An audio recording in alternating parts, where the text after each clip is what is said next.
nangyari sa kausap mo last month? Bastos yun, DJ. Ha! Nakahubad! Basta, DJ, yung basta kakausapin ka tungkol sa Sa ginagawaan mag-asawa, ganun. Ay, Oo, sobra, DJ, tapos hindi pa kayo. nililigawan ka pa lang tapos yun ay gusto niyang pag-uusapan ninyo? Oo. Ganun bagay. O sige, no? Hanap po ng iba. Andito po si RR. Saan po kayo ngayon, sir? Nueva Ecija po. Nueva Ecija. Wala din pong asawa, girlfriend? Wala. Timer, start. Pasok. Wanted, sweetheart. Wanted, sweetheart. Ilang taon ka na? 34. 34. Kayo po. 30.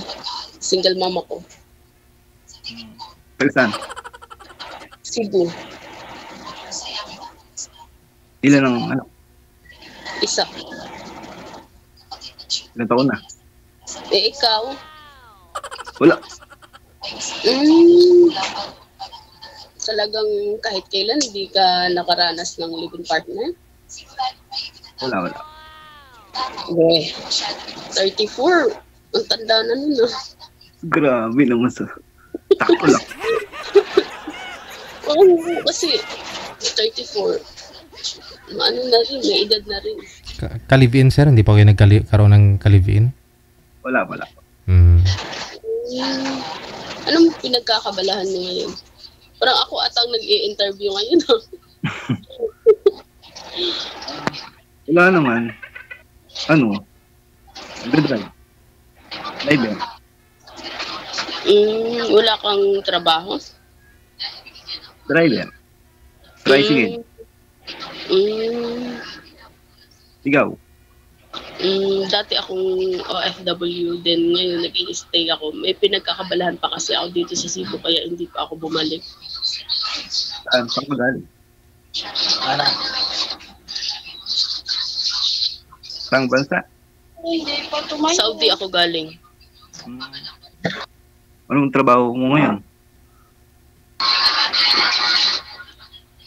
DH ako sa Saudi. Ngayon? Ngayon, wala pa. Pero may plano akong bumalik ng Taiwan ulit. Taiwan? Soon. Nag-ano pa na po. Nag-apply ka na? Hindi pa lang. Nag-ipon pa lang. Yung anak mo? Paano ka makaipon, ma'am? Kasi wala po kayong trabaho ngayon. Hindi, nag-ano po ako, may negosyo, konti lang. Okay. Business woman, no? Pero, ano lang kasi may anak din akong pinapaaral. Ilang taon na ba yung anak mo? 12 years old. Okay na.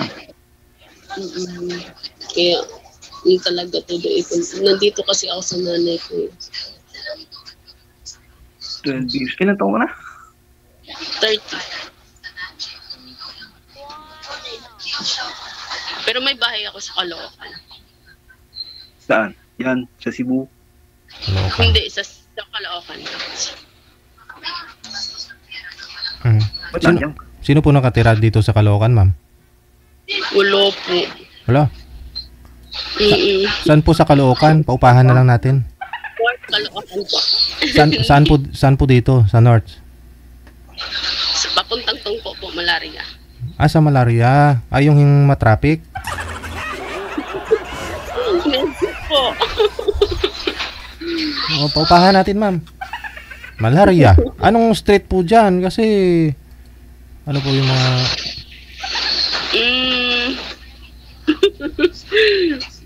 Basta Caloocan po. Basta sa Malaria. Opo. Ikaw, saan ka po nakatira, sir? Nueva Ecija.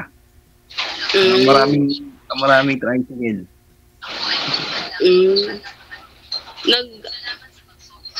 Diyan ka din nag-i-stay sa mama mo or may sarili ka? ano, may sarili na. Mm.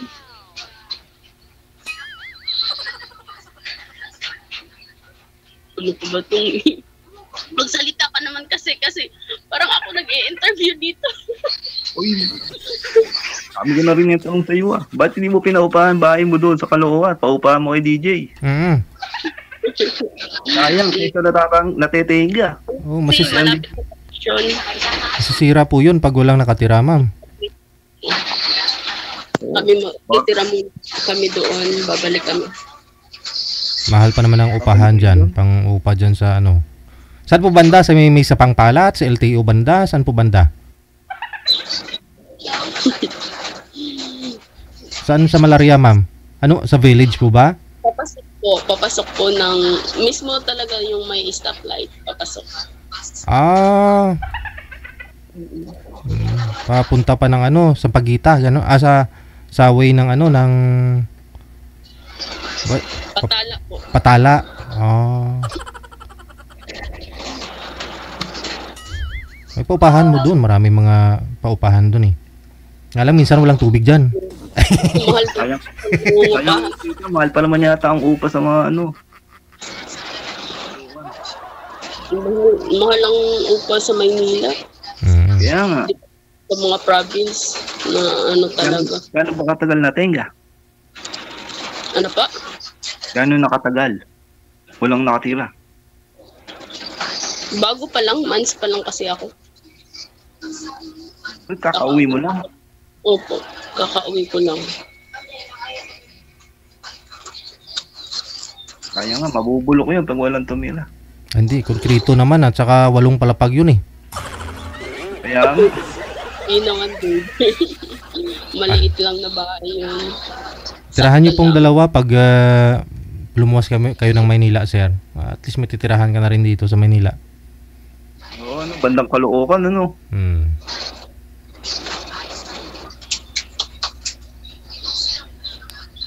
Hindi naman po doon sa tambakan ng basura, mama, ha? Hindi naman po.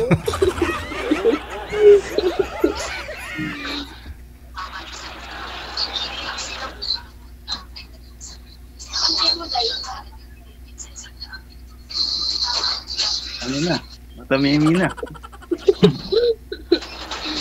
Magsalita ka kasi, para magsalita din ako.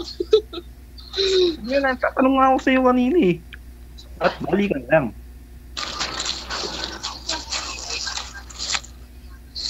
So, ano palang pinagkakabalahan ng magulang mo? Wala. So, kumbaga ikaw yung nagpo-provide sa kanila. Hindi. Ano, yung mga kapatid yun din. Yes, sir. Ikaw, sino kasama mo dyan? Sino kasama mo? Magulang ko. Ano kasi, broken family kami. May stepfather ako.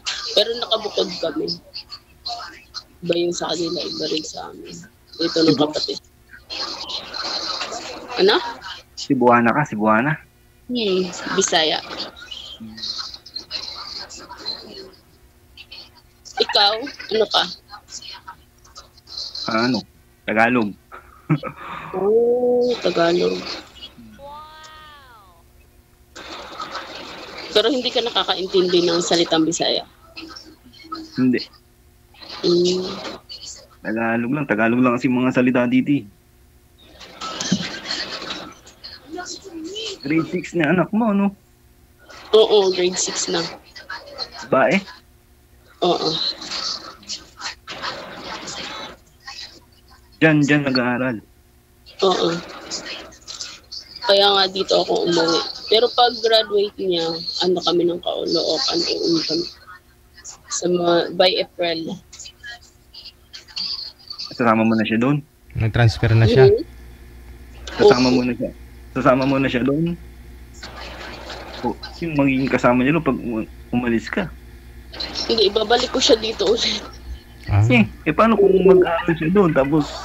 Hindi, may nanay naman ako. May kapatid din ako nakagabay sa kanya. Iuwi mo din doon? Mas maganda kung dito mo na lang sa Caloocan paaralin, ma'am. Diyan sa Manuel L. Quezon Elementary, di ba? Diyan sa kanto mismo ng stoplight, meron po yan dyan elementary. Senior high school. Diyan din sa Tala siya nag-aaral dati, DJ. Tapos, inano ko, nalipat ko dito kasi nga nagka-problema kami sa Caloocan. Kaya dito ko nilipat ulit yung anak ko. Hanggang sa mag-graduate na siya.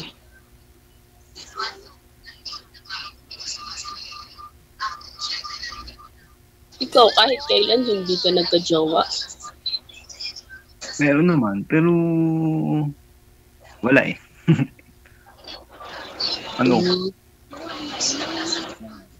Parang sila eh, parang bulang na wala, ganun. Talaga. Ikaw? Ako may asawa ako dati, pero namatay yung asawa ko. Namatay?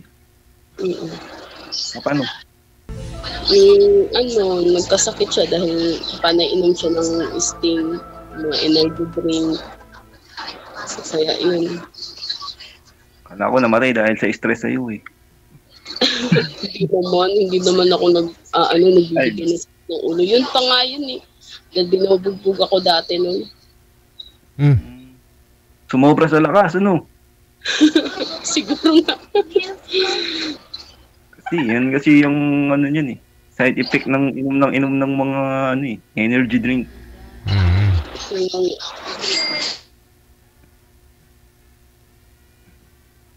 Hindi ka na gumagalaw, ma'am? Kala ko ako nawala eh. Nawala. Ang signal lang ako. Ayan na. Asa naman to? Oh, narada eh. Nag-freeze ka lang ng mga ilang seconds. Nawala yung signal ko. Kasi dito, iba yung panahon, ulan, tapos init, ulan, hangin, ang lakas ng hangin. Kaya nawawala minsan yung wifi. Hindi naman nag-i-snow. Dito malakas naman ang hangin. Nabuti ko hindi din nawawala eh. Kala ko sa akin nawala eh. Bigla kang nag-freeze eh. Kasalita ako dito. Wala namang sumasagot.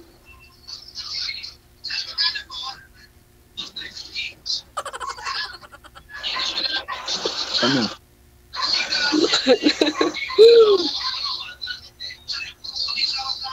Kamusta naman dyan? Okay naman. Dito sa amin. Kamusta naman yung dati mo pinasukan? Okay naman. Ano ka ba dun? Ano ka dun? DH ako sa Saudi. Ilang taong ka dun? Hindi ako umabot ng 2 taon. Hindi ako nakatapos ng kontrata. Bakit? Kami sa amo ko. Nagka-problema kami. Inaway mo? Hindi naman ako ganun. Hindi ako basta-basta nangangaway yung tao. Talagang nagka-problema lang. Ikaw ba, hindi ka nakaranas ng trabaho na yung tricycle? Meron dati.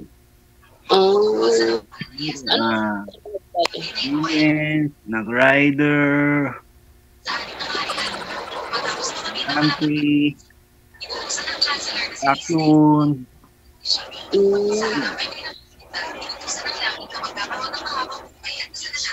Saan po yung maingay, ma'am? Sa inyo po yung maingay? Cellphone po yan? TV? TV. Wala siyang mic. Anak niya siguro nanonood. Pero sir, ayaw maniwala ng mga viewers natin na hindi po kayo nagkaroon ng ka-live-in man lang? Hindi po kayo nagkaroon ng ka-live-in? Wala talaga? Pero girlfriend, kailan po kayo huli nagka-girlfriend? 2021 ata? 2022. Ang ganun. Kahit nga ako, di ako makapaniwala sa ganung edad, wala pa. What? Required ba yun? Pag ganun yung edad, kailangan meron ng meron. Hindi. Oo. Kumbaga nahanga ako sa'yo kasi sa ganyang edad, yung iba nga, bata pa nag-aasawa na. Pero sa edad yung wala ka pang asawa, wala ka pang anak. Talaga, may ganun talaga. But, hindi lang naman siguro ako yung ganun. Nadami din naging guest ni DJ dito. Mas matanda pa sa akin yung ganun din naman ng wala rin naman asawa, wala rin naman anak. Meron nga pong 60 plus, hindi pa nagkaroon ng girlfriend, hindi nakaranas, wala pa daw natikman eh. Natikman na asawa. Yun, 60 plus. DJ. Kaya wag mo nang hintayin na dumating pa ho yung edad mo sir sa 60 sir bago makatikim.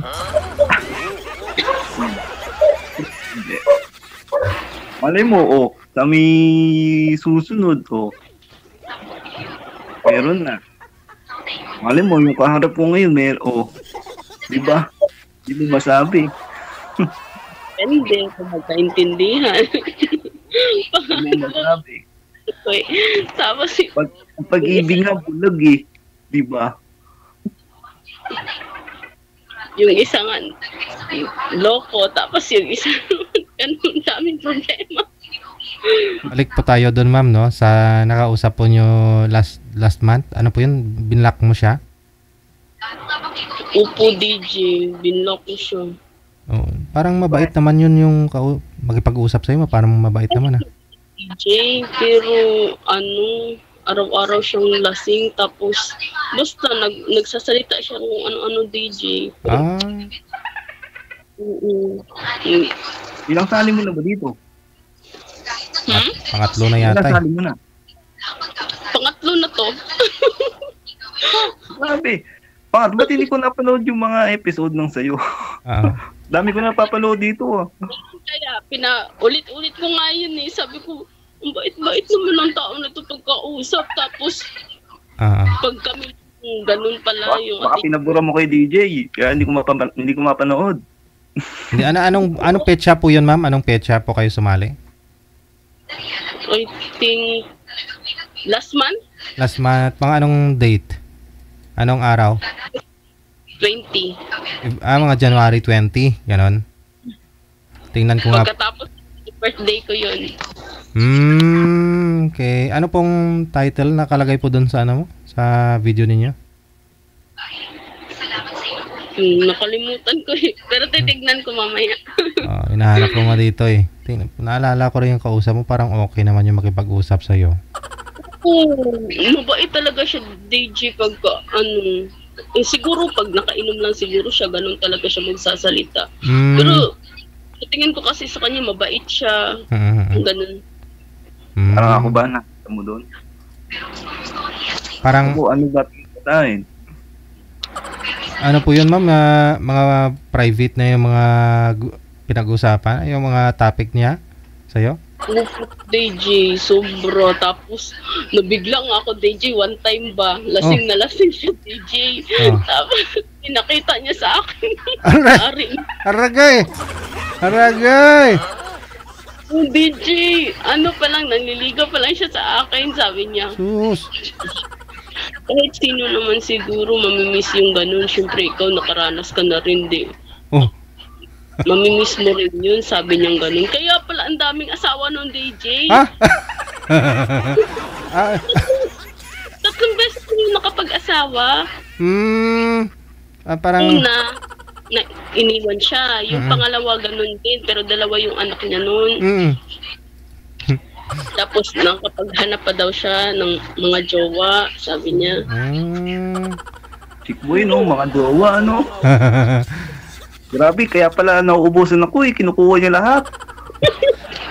Hindi na, ako nabigla ako. Tapos sabi niya, imposible naman na hindi mo namimiss yun sa ilang taon mo na wala ka. Sabi ganun sa akin. Sabi ko, mag-usap tayo ng matino. Sabi ko, akala ko naman mabait ka. Yun pala, ganun pala yung attitude mo. Hindi, natural lang yan. Sabi ganun sa akin. Hinahanap ko nga po. Hindi ko mahanap. Petsa 23, ma'am? 20? 20? January 20? Ganon? Mga ganun siguro dito, mga 20. Basta pagkatapos yun ng birthday ko eh. Ano po bang first day nyo? January? January 16 yung birthday ko. Di ba ka 17? Basta pagkatapos, kasi 30 na ako nun eh, nung sumali ako dito. Tapos yung lalaki 34. So, wala naman siguro akong signal. Grabe, no? Walang trabaho, ma'am? Naglalasing lang pag tumatawa. Ito! Nakita ko na. Oo. Baka magkapalain na po ulit sa'yo yung DJ. Okay. Kailan mo huling nakakausap? Mabait siya. Maano naman siya pag hindi siguro siya nakainom.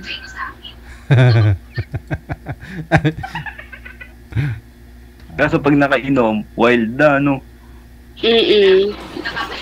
Tapos sabi niya pa sa akin nun, sabi niya, di ba pag usap namin dito, sabi niya, kita ng pamasahe, ganun. Sabi ko, hindi pa nga tayo tapos ka na kaagad, nung nagtitiwala ka na kaagad. Sabi ko, so magtitiwala ka. Bibigyan ka niya ng pamasahe? Sabi niya, dito talaga mo, nag-usap kami, sabi niya, pwede naman, kahit wala naman sa layo yan. Sabi niya, akala ko talaga napakabait, sabi ko siguro. Kaya siguro siya na wala siyang asawa, dahil hindi rin naman natin masasabi. Yun pala, siguro may problema din talaga sila. Hindi yung babae. Kasi nakailang asawa siya eh.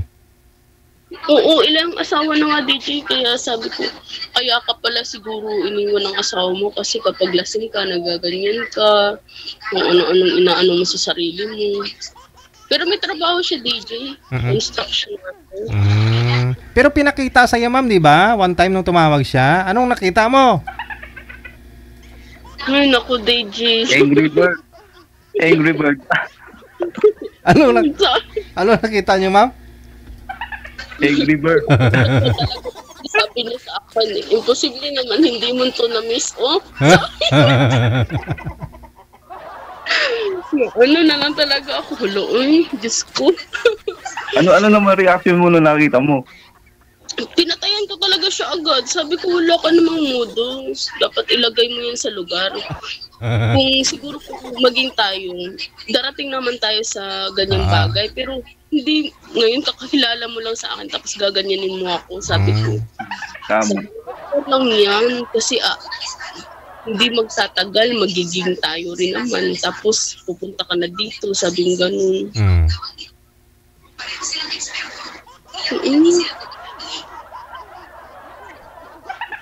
Nasyak ka ma'am na parang natuwa na parang hindi mo ma-explain ganon? Hindi DJ, sabi ko lang, di syempre, babae ako tapos bigla niya akong gaganunin, hindi pa kami.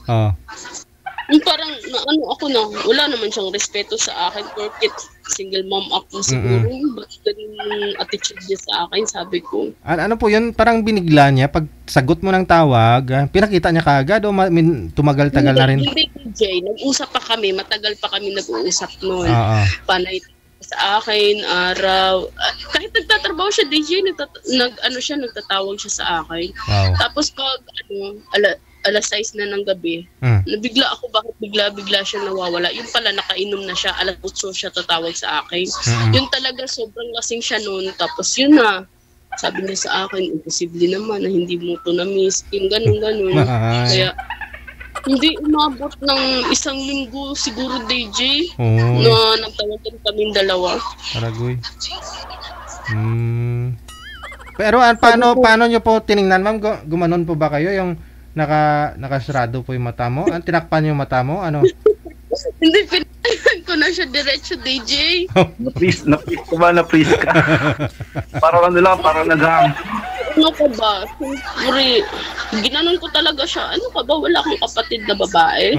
Wala ka man lang respeto, sabi ko. Hindi naman ako gano'ng kagandahan, hindi naman ako respeto lang naman ang hinahangad ko. Pero may Tama. pag-asa naman po sana kung tuloy-tuloy yung panliligaw niya sa'yo. Yung parang naano na rin ako sa kanya na nagsasalita siya. Pag hindi siya lasing DJ, ang bait niya. Pero pag nakainom Yun sabi talaga eh. niya, Kasi hindi normal yung pag-iisip pag nakainom eh, di ba? Nakatakot yun. madami namang tao na nag-iinom DJ pero alam naman nilang ginagawa nila sa sarili nila. Pero siya talaga yung parang sanay na siya.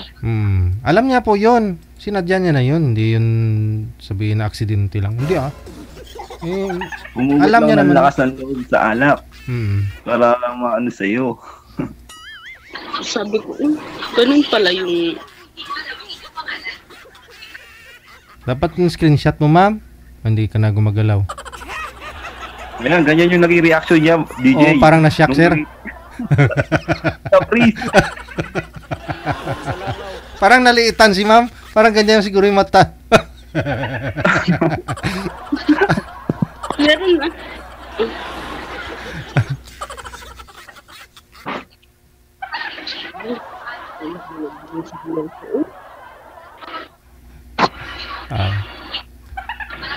Masyado lang siya atat na hindi niya napigilan siguro sarili niya.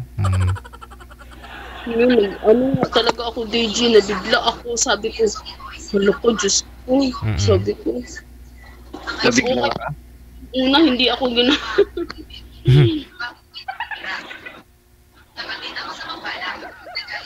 Nakita ko nga po dito sumali kayo February or January 20. Dito pala. Yun yung unang sali mo. Yun yung unang sali mo noong January.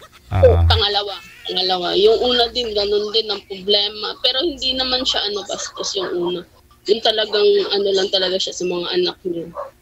Ano nangyari noong una? Pasinggiro din. Nagka-problema kami dahil sabi niya nasusuporta siya sa mga anak niya. Tapos pa rin siya. Basta responsable siya. Nalaman ko din, doon lang din sa kinakasama niya. Ay, responsable. Responsable o responsable? Sabi ko Responsable o irresponsable? Irresponsible. Sabulol na.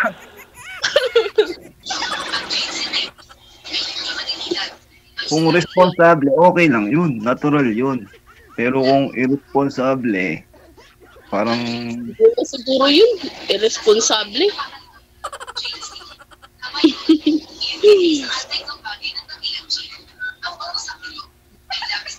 Ayoko din yung ganun. Anak niya hindi niya kaya. Paano na kaya anak ko? Hindi niya ano-ano. Oo, tama. Tapos babae pa yung anak ko. Na-partner ka pala sa sa... Dalawang beses na tapos...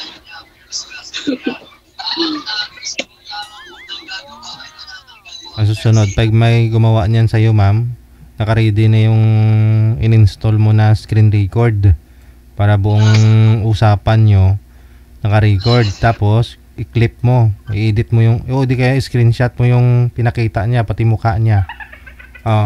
Para gantihan mo, ma'am, ha? Ay, bad yun. Tapos i-send mo kay DJ. Hindi hindi Ba't sa akin? Kanino ba dapat? Ay, Ipo-post lang. hindi. I-send mo doon sa kanya. Kamu tingnan mo nga, maliit. Paasarin mo, ma'am. Kala ko sa DJ, titignan mo kung ano Meron din naman ako niyan. Parehas ano? Parehas tayo meron. Sabihin niyo po doon, ma'am, kamu i-send mo doon, screenshot mo. Kamu, maliit din naman yan. Kabahan na po yan kasi alam niya na naka-record ka. Kamu maliit din naman yan. Pero kung gusto mo talaga gantihan, ma'am, kamu ipopost ko to. 5,000 lang para iburahin ko na. Kumita pa siya. Kumita ka pa. Kasi hindi. Pero kung type mo lang din naman, wag na, ma'am. Umaabot naman sa ganung bagay, pero siyempre, hindi naman yung biglaan, hindi pa nga kayo, tapos sa tingin mo, hindi pa nga kayo, wala nang respeto. Paano na kaya? Lagi kasi nagmamadali yon, kaya nakalagay po dito sa description ninyo, ano nga po dito, dandahanin mo lang kuya. Yun po yung nakalagay na title ninyo dito sa video ninyo. Kasi nagmamadali yun eh. Matagal na sigurong bakante yun, kaya ano po, nagmamadali. Sabi niya kasi nung di ba, OFW daw yung niya, yung naging jowa niya last. Kaya siguro ginagawa nila, kaya namimiss niya. Ayan lang. Oo. Sabi ko sa'yo, tingnan mo lang, ma'am eh. Takpan mo lang isang mata mo, tingnan mo lang eh, ganyan, oh. Oh. Sabi niya, ay, hindi na talaga ako uulit. Oo. Sis, ginawa mo na yun. Kung ganun talaga attitude mo, habang buhay na ganyan na yun, alangan naman na correct. Mag-ano ka pa sa ugali mo, pinakita mo na nga eh. So, humingi din naman pala ng sorry, ganon. Oo, sabi, pero na siya ng DJ, hindi na siya lasing, kinabukasan niya na, sabi niya, sorry, hindi ko na uulitin. Wala na yung alak sa katawan niya. Alam niya na, alam din niya ginawa niya. Alam talaga. Kasi hindi naman magsusuri kung hindi niya alam eh. Alam niya yun. Alam kasi pag lasing, hindi makokontrol ng utak na yung gusto ng katawan o ano ba? No? Tapos malakas ang loob. Malakas ang loob. Kasi sa tao yung DJ, dami naman nag-iinom pero hindi naman ganun yung attitude. Ay baka yun na talaga siya. Ugali na talaga siguro niya na ganun, kaya siguro walang nagtatagal sa kanya na babae. Kasi nakailang asawa, 3 asawa na eh. Siya, makapag-asawa siya pa. Yung bata. Yung nakakatakot. Tama. Paano kung wala ka tapos yung anak mo nandun? Akala niya asawa niya. Babae ka na. Dalagitan na rin yung anak mo. 12 yung anak ko pero malaki na bata, matangkad. Kaya hindi halata sa kanya na 12 pa siya. Parang nasa 20 na siya. Ang ganyan yung mga bata ngayon eh, no? Mga bata ngayon, mabilis lumaki. Ganun kang makukuhang partner. Tapos, alis ka, mag-a-abroad ka, tapos, di ba, saan mo Pero, kung sakali mang babalik ako, hindi ko naman itiwala yung anak ko. Basta-basta. Dami na kaya nangyayari ngayon. Kaya nga, talaga, ikaw nanay, kapag ganyan, single mom ka, isipin mo talaga ng maraming beses bago mo papasukin yung mga bagay.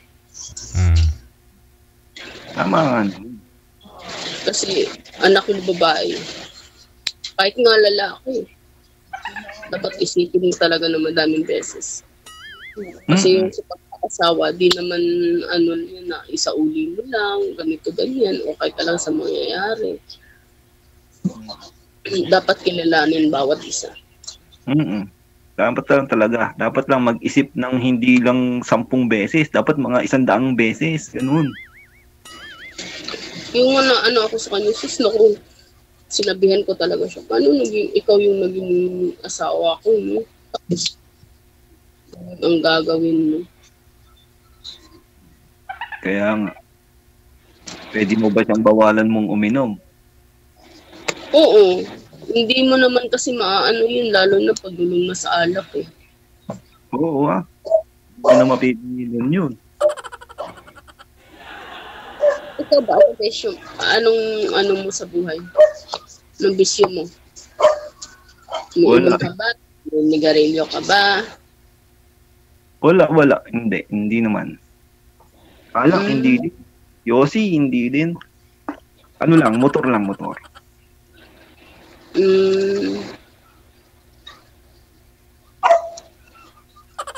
Okay ba sa'yo yun? Depende. Okay, Hindi ko depende. sabi mo okay sa akin kasi hindi naman naging tayo at saka kakakilala lang natin. Siguro masasabi kong kilalanin mo na ang isa't isa. Tsaka mo masasabi na, tanggap ko, ano yun, ganito, ganyan. Woo! Dapat ka talaga, friends muna, hindi ganun. Hindi nagpapakita. Tapos tuturo ka ni DJ ng style kung paano gagawin. Paano pag ginawa ko sa'yo yun? Ako pa yung masasampulan. Malamang. Baka isend mo pa kay DJ. Nakakahiya. Tapos si Quinto naman ni girl dito sa susunod na pag-join niya. Ako naman yung ibibida niya pag jumoin siya ulit. Ako na may bibida mo kay DJ, you know. Sabi ko nga kanina sabi ko, last ko na talaga tong join. Kung hindi pa rin okay, hindi na ako mag-join. Hindi nga siguro ako swerte.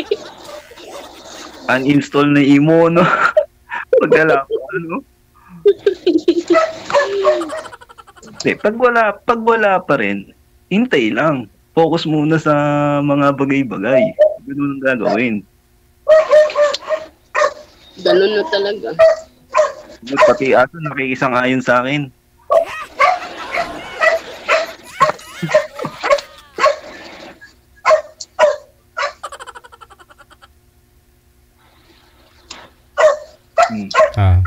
Wala na. Ayaw maniwala ng aso. Ayun na lang po basta connected na kayo sa isa't isa, ipagpatuloy na lang ninyo sa off-cam pag-usap ninyo. Thank you and good luck. Bye. Bye-bye.